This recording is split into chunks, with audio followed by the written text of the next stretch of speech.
So how much currently पे तक की तो हमने बात कर ली थी। Asset sale, sale of ownership right to a physical product. Ownership rate के हवाले से बात हो रही होती है। यहाँ पर स्टेक होल्डर की बात है। स्टेक होल्डर यानी शेयर, सॉरी स्टेक होल्डर नहीं है, शेयर्स की बात है कि भाई ये मेरा वॉलमार्ट है और इस वॉलमार्ट के अंदर 5-10% से शेयर जो है वो किसी और का है, 10-20% शेयर किसी और का है। तो इस तरीके से हम लोग क्या करते हैं, कुछ ना कुछ ओनरशिप लोगों को डिस्ट्रीब्यूट कर जाते हैं। हम लोगों ने मूवीज में भी देखा होगा, स्टॉक एक्सचेंज में भी देखा होगा, बहुत सारी चीजों में हम लोग देखते हैं कि यार किसी भी एक ऑर्गेनाइजेशन के, जो बड़ी ऑर्गेनाइजेशन होती है, वो किसी एक, बाज़ औक़ात किसी एक अकेले की नहीं होती है, वो 2-4 लोगों की होती है या 5-6 लोगों की होती है, किसी ग्रुप की होती है। तो वो आपस में क्या करते हैं, हर एक को वो उसके जो शेयर्स होते हैं, उनको डिवाइड कर जाते हैं। जैसे एक कंपनी है, एक ऑर्गेनाइजेशन है, उसमें 50% शेयर एक के हैं और 50% शेयर एक के हैं। तो जब भी कोई डिसीजन मेकिंग होगी या जब भी कोई प्रॉफिट की बात होगी या जब कोई एसेट को सेल किया जाएगा, तो 50-50% वाली बात होती है। जैसे अब हम लोग ना, मैं आपको एक बिल्कुल ना हमारे माशरे की एक एग्जांपल बताता हूँ कि हमारा घर है, फॉर एग्जाम्पल सबका एक घर है, ठीक है। और हम लोग जो है वो 4 बहन भाई। तो 4 बहन भाइयों में वो जो मकान था वो था वालिद के नाम पे, आपके या आपकी वालदा के नाम पे था। तो अब हुआ क्या, अब हुआ ये कि अब आप लोग चाहते हैं कि हम अपना मकान सेल आउट करें, ठीक। अब इस मकान में किसका हिस्सा है, ये पेरेंट्स अगर नहीं है, अल्लाह खैर करे किसी के पेरेंट्स नहीं है, तो वो नहीं है, तो बच्चे चाह रहे हैं हम अपने मकान में। तो वो क्या करेंगे, अब जब मकान सेल आउट करेंगे, यानी कि अपना एसेट सेल करेंगे, तो क्योंकि उसके अंदर 4 लोग हैं, 4 लोगों की ओनरशिप है, क्योंकि औलाद है, तो औलाद के हिसाब से जो शरीयत, जो हमारी शरीयत कहती है, जो हमारा दीन कहता है, उसके हिसाब से जो हर एक का जो वो बनता है, शेयर बनता है, वो फॉर एग्जाम्पल 25 लाख बनता है। फॉर एग्जाम्पल 1 करोड़ का 25 लाख बना, तो 4 में डिवाइड हुआ, तो 1 करोड़ तो 25-25 लाख आ गए। तो जब वो बिकेगा मकान, तो 25-25-25-25 लाख रुपए चारों को मिल जाएंगे, यानी कि प्रॉफिट, अगर वो प्रॉफिट में मिल रहा है तो प्रॉफिट में बिक जाएगा, या अगर वो कम में जा रहा है तो वो उसी तरीके से होगा। सो यहाँ पर एसेट सेल करना, जो भी सेल होगी, जो भी आपको मिलेगा प्रॉफिट या रेवेन्यू, वो जितना परसेंट आपका शेयर है, उतना परसेंट के हिसाब से ही आपको मिलेगा। जैसे अब इम्तियाज है हमारे पास, तो इम्तियाज के अंदर बहुत सारे प्रोडक्ट हैं। नेशनल का भी मसाला है, शान का भी मसाला है, मेहरान का भी मसाला है, और फिर जितनी वो जो दाल वगैरह, चावल वगैरह, चीनी, ये सारी चीजें अब उन्होंने अपने ही एक ब्रांड निकाल दिया पूनम के नाम से। तो पूनम के नाम से उन्होंने हर चीज वहां मिल रही होती है। तो अब पूनम का भी इसके अंदर कुछ स्टेक होल्डर होगा, सॉरी पूनम का भी इसके अंदर कुछ शेयर होगा, और शान वाले हैं उनका भी कुछ ना कुछ शेयर मौजूद होगा। तो जब भी अगर इम्तियाज ऊपर नीचे होता है या जब भी प्रॉफिट की बात आती है,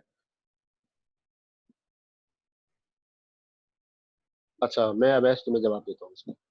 अ, मैं देता हूँ तुम्हारी बात का जवाब। तो होता क्या है कि वो जो भी प्रॉफिट मार्जिन होगा, जो भी चीजें होंगी, वो उसी हिसाब से सब में डिवाइड की जाएगी, ठीक है जी। तो एसेट सेल इस तरीके से काम करती है। यूजेज फी क्या है, fee is the sorry proportional to the usage of service. आसान तरीन एग्जाम्पल है यार, मेरे घर पे नेट लगा हुआ है 2 MB का, मैं उसको पे करता हूँ 500 रुपये। मैं कहता हूँ भाई अब मैं नहीं यार, मुझे मजा नहीं आ रहा 2 MB का, तो मेरी ना स्पीड बढ़ा दो, 6 MB कर दो। तो वो मेरा जो 4 MB कर दो, तो मेरा नेट प्रोवाइडर वाला कहता है भाई एक काम करो, तुम्हें जो है ना वो 4 MB मिलेगा 800 रुपये का, और 6 MB मिलेगा 1000 रुपये। तो तुम यार क्यों ना 1000 रुपये वाला लगवा लो। मैं कहूँगा हाँ यार सही है, यूसेज फी है, तो मैं 1000 रुपये के हिसाब से ये काम कर लेता हूँ, ठीक है। फेडेक्स है, सनरन है, अमेजोन वेब सर्विस की बात हो रही है, फिर मैं नेटफ्लिक्स यूज कर रहा हूँ। अब नेटफ्लिक्स के आपको भी पता होगा, यूजर्स होते हैं, 4 हैं 2 हैं जो भी है, उनके हिसाब से उनकी पूरी सेटिंग है, तो पैकेजेस वगैरह। तो मैं कह रहा हूँ कि यार नहीं यार, मैं 1500 वाला पैकेज यूज नहीं कर रहा, उनका जो उससे कम वाला पैकेज है वो यूज कर लेता हूँ। तो यूजेज फी है मेरी उसकी, कि भाई मैं कितना यूज करूंगा और यूजेज के हिसाब से मैं उसको कितनी फीस दूंगा। तो यहाँ पर तो बात आ गई। अब यहाँ पर जो बंदा जितनी यूजेज करेगा ना, उसकी हिसाब, जो उतनी बैंडविड्थ जितनी वो यूज करेगा, उसी हिसाब से उससे फीस ली जाएगी, ठीक है। आपसे हम कहते हैं कि यार आप कोई वो करना चाह रहे हैं, कोई एक्स्ट्रा काम करना चाह रहे हैं, हम आपको दुबई भेज रहे हैं, कुछ कर रहे हैं, तो उससे आपके एक्स्ट्रा चार्ज किए जाएंगे। सो ये भी हमारे एक रेवेन्यू मॉडल के अंदर जनरेट किया जाएगा। जिस बंदे को जितना स्पेक्ट्रम और जितना स्पीड साइज, जितने डेटा पैकेट्स या केबी या एमबी की या 4G 5G दिया जा रहा है, उसी हिसाब से उससे उसकी यूजेज की फीस भी दी जा रही है।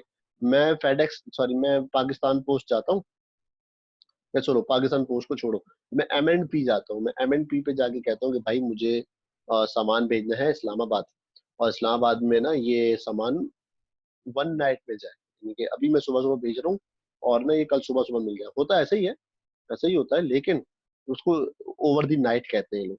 लेकिन अगर सामान बहुत ज्यादा बड़ा है तो वो कहते हैं नहीं यार 2-3 दिन बाद आएगा, मैं कहता हूँ नहीं नहीं भाई मुझे कल ही चाहिए, मुझे कल ही वहां पर चाहिए, कहेंगे अच्छा ठीक है सर, अगर आपकी अर्जेंट मेल सर्विस है यूएमएस है तो हम आपसे इतना चार्ज करें, क्योंकि आप जितनी ज्यादा प्रोडक्ट खरीदना चाहते हैं, वो ये करना चाहते हैं, तो हम आपको उसी हिसाब से उसको पे ऑफ करेंगे। तो ये हमारा यूजेज का फी होती है, हर एक यूजेज की फीस होती है। सब्सक्रिप्शन फी नेटफ्लिक्स एग्जाम्पल हमारे सामने है।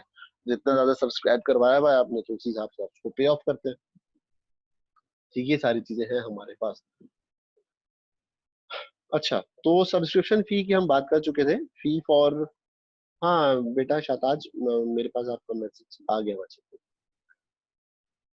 फी for continuous access to a service, मैं कंटिन्यूटी चाहता हूँ अपनी सर्विस की, तो मैं उसको पे ऑफ करता रहूंगा, और टाइम टू टाइम मैं उसको अपनी फीस वगैरह जमा करवाता रहूंगा। फीस की अगर हम बात करते हैं तो हमारे सेमेस्टर की भी फीस होती है, और सेमेस्टर की फीस अगर कुछ स्टूडेंट्स ने इंस्टॉलमेंट करवाई होती है तो वो आपको सारा मामला पता है, तो उसमें मैं लंबी नहीं करना चाहता, तो मुझे पता था, तू कहता था उससे पहले ही मैंने ये बात छेड़ दी है। रेंटिंग, ठीक है, बहुत सारी ऐसी चीज होती है, temporary access to a good service. Renting का तो कॉन्सेप्ट है हमें, रेंटिंग का एक और कॉन्सेप्ट एयरलाइन में भी चलता है, जो हमारे जहाज है ना इसमें भी चलता है। एक हॉट रेंट होता है और एक कोल्ड रेंट होता है, ऐसे ही करके मेरे ख्याल से नाम है, व्हाइट ब्लैक नहीं, हॉट एंड कोल्ड या वो ऐसे करके नाम। उसमें होता ही है कि जहाज भी आपको रेंट पे दिए जाते हैं। कुछ सर्विस का मुझे एग्जैक्टली उनके अंदर फर्क नहीं पता, याद नहीं है कि होता क्या है। अब जैसे जहाज है, तो जहाज अगर आपको रेंट पे मिल रहा है तो बस आप उसके ऊपर लिखवा लेंगे पीआईए, और आप कहेंगे नहीं हमारा जो क्रू होगा, क्रू स्टाफ मेंबर्स होंगे, वो हमारे पीआईए के एम्प्लॉयज ही होंगे, या वो हमारे पाकिस्तानी होंगे फॉर एग्जाम्पल। और अगर वो जहाज जो है वो मलेशिया से आया है, मलेशियन सर्विस ने वो लिया है आपने उससे, तो वो क्या करेंगे कि नहीं यार आपको हम सिर्फ वो देंगे, प्रॉफिट देंगे, पैसा देंगे, जहाज हमारा, फ्यूल भी शायद आपका, और क्योंकि चला आप रहे हैं ना, या नहीं बल्कि फ्यूल भी हमारा, और बस हम आपको ना सिर्फ उसके बिहाफ पे प्रॉफिट देंगे बस, ये ऐसे सर्विस है। तो उसमें जो हमारा क्रू स्टाफ होगा वो भी हमारा होगा। तो मैं एक दफा ट्रैवल कर रहा था तो एयरलाइन में, तो वो जो स्टाफ था उनका, वो सारे के सारे मलेशियन थे। तो बाद में पता चला कि वो जहाज का जो जितना क्रू है और पायलट है वो भी मलेशियन है। तो हुआ ये कि यार उन्होंने जहाज जो है वो पाकिस्तान को रेंट पे दिया हुआ था, और रेंट के दौरान वो उसी उससे वो जहाज में ही रहते हैं वो लोग, दूसरे जहाज में वो नहीं ट्रैवल करते। उनका वो जहाज था, मैं यहाँ से गया इस्लामाबाद तो सारे उसमें वो थे, मैंने कहा ये पता नहीं कौन सी फ्लाइट में बैठ गया हूँ। तो मैंने उससे कंफर्म किया कि भाई ये इस्लामाबाद ही जा रही है, उसने कहा हाँ इस्लामाबाद ही जा रही है। तो फिर मैंने कहा लोग तो बड़े अजीब गरीब से हैं। बहरहाल उनका फिर यही था कि वो जो क्रू था उनका, वो उनके वहीं पे होते हैं, वो सिर्फ पाकिस्तान को रेंट पे करते हैं। तो ऐसे बहुत सारी चीजें, ये एक नई चीज मुझे पता चली तो मैंने कहा आपसे शेयर रेंट पे रेंट कार चलती है, वो टेम्परेरी एक्सेस होता है, एक दिन के बजाय में 5,000 रुपये लेते, 3,000 रुपये लेते, तो आप अपनी गाड़ी ली और रेंट पे चला रहे हैं, गाड़ियों का बेड़ा गर्क हो जाता है। ऑनलाइन कैमरा, गियर कंट्रोल, ये भी बहुत सारी चीजें, बोरो लेंसेज, बहुत सारी चीजें हमारे पास रेंट पे चल रही होती है। जैसे ब्राइडल सूट्स वगैरह जो होते हैं, काशी वगैरह जो है, जैसे एक दफा ये कह रही थी, काशी जो है वो रेंट पे भी कपड़े देता है। तो वो लोग अगर नहीं परचेज करना चाह रहे हो, कहते हैं यार शशका हमने मारना है, और हम लोग लोगों को भरम मारेंगे कि भाई हमारी जो बहू है या दुल्हन है या बेटी है उसने 2 लाख का भाई वो पहना, शरारा गरारा मरारा टरारा पहना भाई, तो वो बाजू का लोग उसको रेंट पे भी ले जाते हैं, तो ऐसे हैं। और वो आपको रेंट में मिल जाता है, मेरे ख्याल में 30,000 40,000 रुपये में मिल जाता है कुछ घंटों के लिए।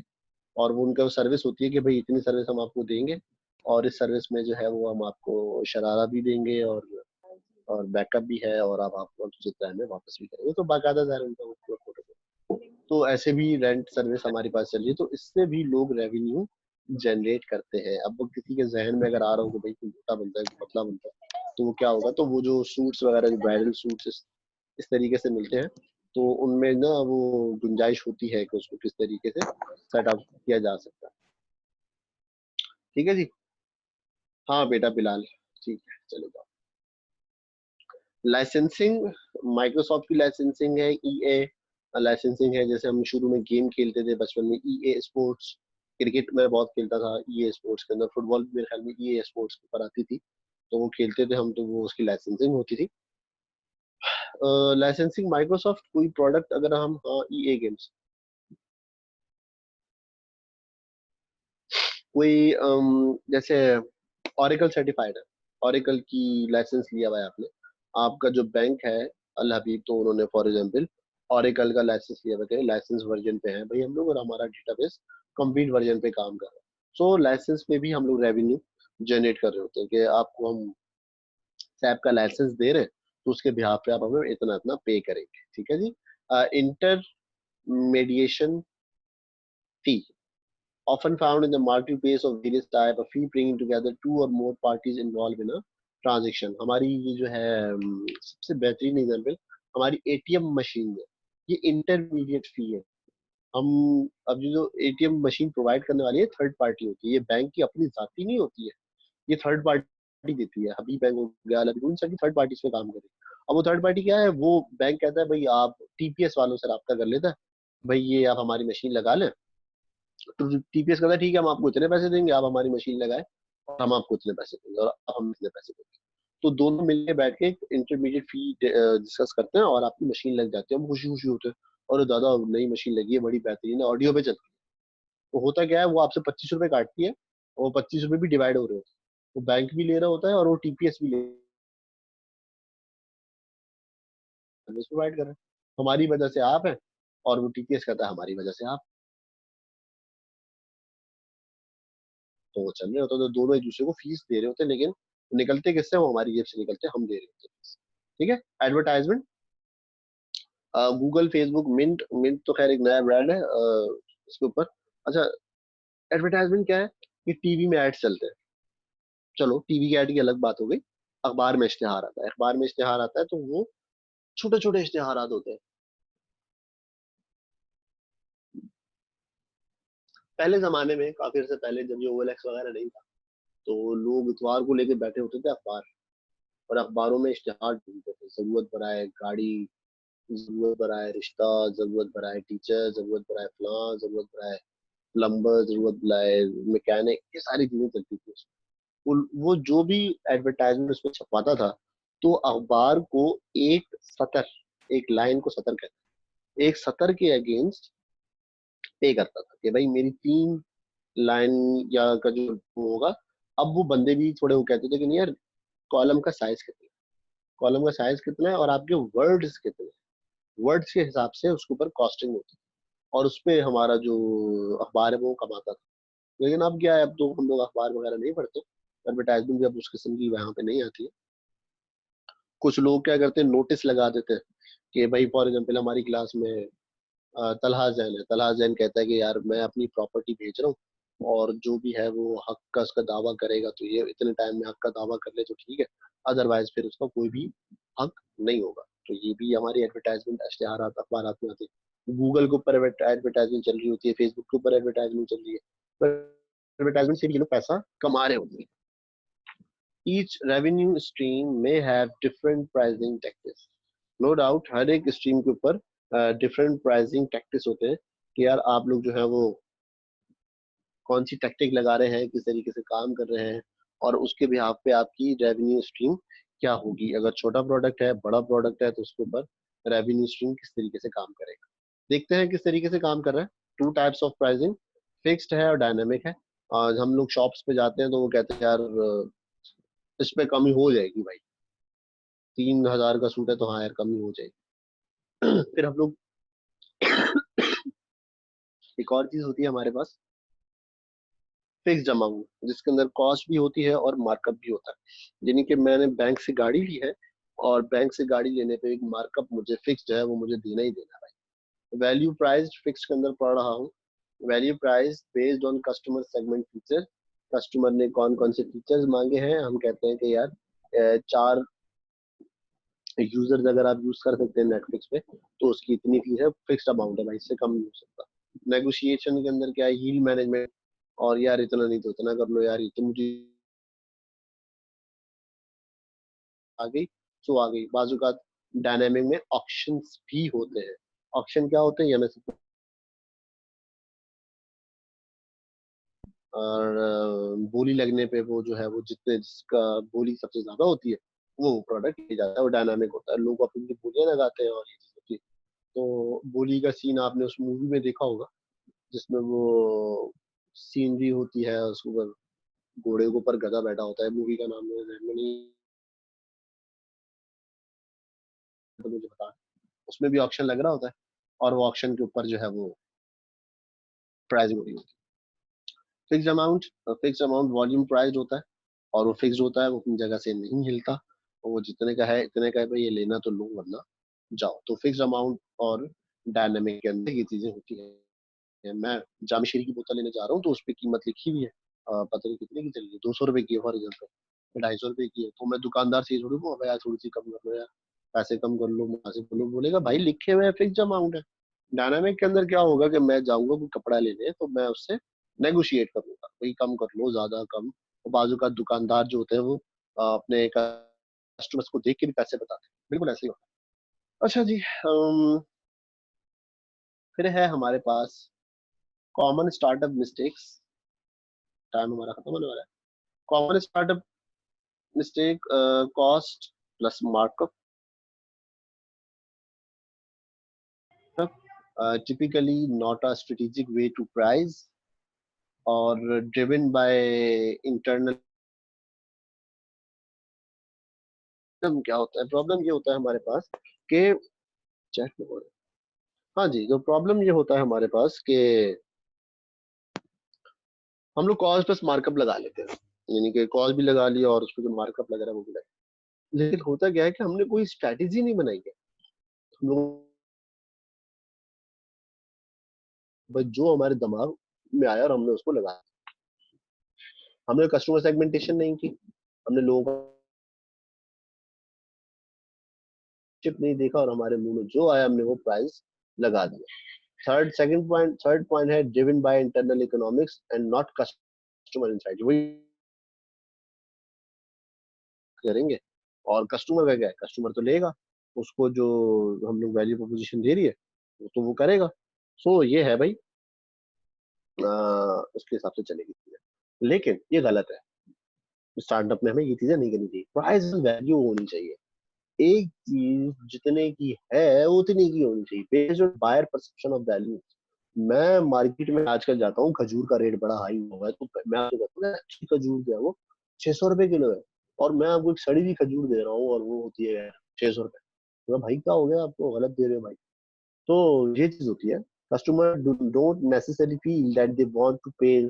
सपोज अब भाई का पागल हो गया, बहुत सारे आप लोग मार्केट्स में देखते हैं कि आप लोगों को वो पैसे बताता है तो आप उसको कहते हो भाई वो इसका दौर क्या दे रहे हो आप। मैं उस दिन वो आमिर अमीन की शॉप पे गया लॉकडाउन से पहले, तो आमिर अमीन था शायद, हाँ, आमिर अमीन की शॉप पे गया तो वेस्ट कोट एक देखा है, नहीं गया मुझे पता है आमिर अमीन बहुत महंगा है, तो आमिर अमीन पे एक वो वेस्ट कोट देखा, तो मेरे साथ मेरा कजन भी था, तो उसने उसकी कॉस्ट बताई 65,000। तो हम लोग से कहा भाई सर क्या आप 75 की दे रहे हैं क्या? तो मतलब यार हम 65,000 रुपए का वेस्ट कोट क्यों खरीदेंगे, पागल है? तो हमारी जेब में 65,000 थोड़ी है कि हम एक छोटा सा 3 घंटे के लिए वेस्ट कोट पहनेंगे और निकल जाएंगे। तो मैं कहूँगा, नहीं भाई हो गया यार, ऊपर ऊपर चलो किसी और दुकान में, 3-4 हजार 4,000 5,000 का वेस्ट कोट पहनो, बहुत है, इससे ना खाड़ी से जाके ले लेते हैं। तो ये क्या होता है, हम लोग जितनी का वो है वो कहते हैं नहीं भाई नहीं, क्या है क्यों महंगा है, ब्रांड है, वे आर अ ब्रांड, हमारा नाम है भाई इंडस्ट्री में, इसलिए हम महंगा दे रहे हैं, हम नाम से बिकते हैं। तो हमने कहा नाम हमसे क्या है और है भाई, खैर बहरहाल तो ये भी प्राइस ऑन वैल्यू भी होती है। हमने उससे क्यों नहीं लिया, इसलिए नहीं लिया कि हमने क्यों दे भाई इसको 65,000 रुपए। 65,000 में भी कितना कम फिक्स अमाउंट है वो, तो 65,000 में अगर वो चलो इतना वो शोखी बन रहा है तो हमें कह देगा सर आपके लिए जो है वो और 20% डिस्काउंट हो जाएगा। 20% डिस्काउंट हम क्या करेंगे यार, तो फिर भी 65,000 का 20% निकालो, क्या फायदा हुआ, 12-13 हजार में कम ही होगा, क्या होगा। ठीक है जी, तो ये मिस्टेक्स होती है, प्राइस और वैल्यू हमें करना चाहिए जो उसकी वैल्यू है, और जो हमारे कस्टमर की सेगमेंटेशन है उसी के हिसाब से हमें उसकी कॉस्टिंग करनी चाहिए। Market type effect pricing, nature of existing market, pure competition, monopoly, oligopoly. Oligopoly भी हम डिस्कस करते हैं। प्योर कंपटीशन के अंदर क्या होता है कि यार मार्केट के अंदर ना कंपटीशन होते हैं दुकान टू दुकान। जैसे मार्केट के अंदर अगर ब्रांड्स भी है तो वो भी आपस में करते हैं, कंपटीशन होता है। एक ही प्रोडक्ट की बहुत सारी शॉप्स है, वेरिएशन है, अपने आपस में कंपटीशन मारना शुरू कर जाएंगे। क्यों मारेंगे? क्योंकि यार उनको पता है कि भाई अगर हम कंपटीशन नहीं करेंगे तो हम लोग पीछे रह जाएंगे। ठीक है। मार्केट में आप जाते हैं, वो केले बेच रहा होता है, एक बंदा फ्रूट बेच रहा होता है, वो जोर जोर से आवाज मार रहा होता है, भाई केले ये है वो है। अच्छा मेरी आवाज कट रही है, ओके अब ठीक है।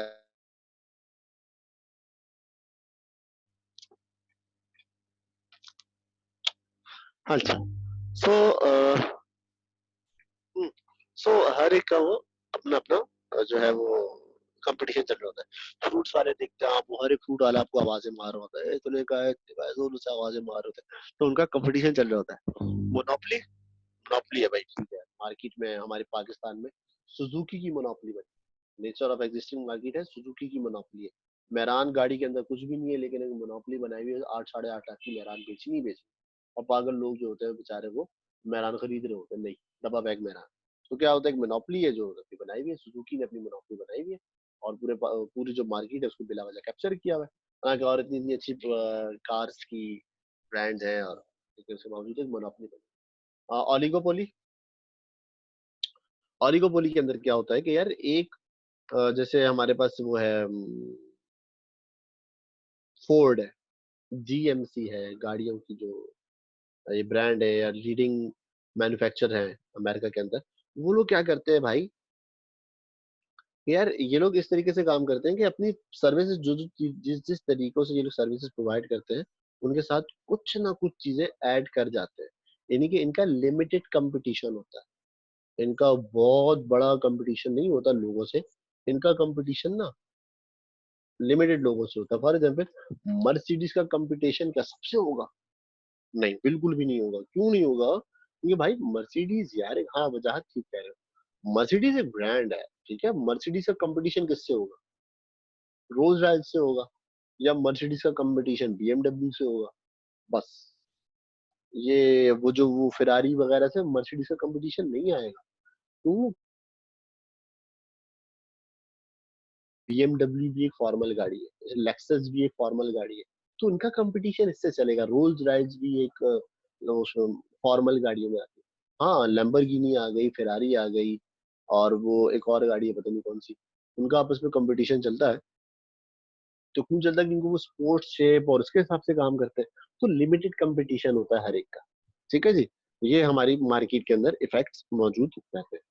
How they will react, what is their product, what are their cost and price, what pricing will make them feel the worst। Market type effect के अंदर क्या क्या होता है कि यार वो लोग जो हैं, वो जो हमारे कस्टमर्स हैं, जो हमारे क्लाइंट्स हैं, वो किस तरीके से रिएक्ट कर रहे हैं। प्रोडक्ट क्या है असल में, प्रोडक्ट है क्या, उस प्रोडक्ट के अंदर क्या क्या चीजें हैं, उस प्रोडक्ट की कॉस्टिंग कैसे करनी है। अगर उनकी कॉस्टिंग लोगों को समझ नहीं आएगी, आप सीधा सीधा कह के निकल जाते हैं तो बस गाड़ी में तो कुछ है नहीं यार, मेहरान में 8 लाख रुपए है यार, 8 लाख रुपए से अच्छा मैं कोई सेकंड हैंड गाड़ी ले लूं, होंडा सिविक ही ले लूंगा अच्छी, या मैं टोटा करोला शायद ले सकूं, या मैं कोई और अच्छी गाड़ी ले सकूं, कल्टस ले लूं 8 लाख की, तो मैं नई मेहरान क्यों लूं, मैं पागल हूं। तो एक ये चीज भी हम लोगों के जहन में आती है, तो हम एक वर्स्ट फील करते हैं यार, बेवकूफी वाली बात है, हम इतनी 8 लाख की मेहरान लेंगे, इससे अच्छा कोई और गाड़ी। सो अगला टॉपिक है हमारे पास,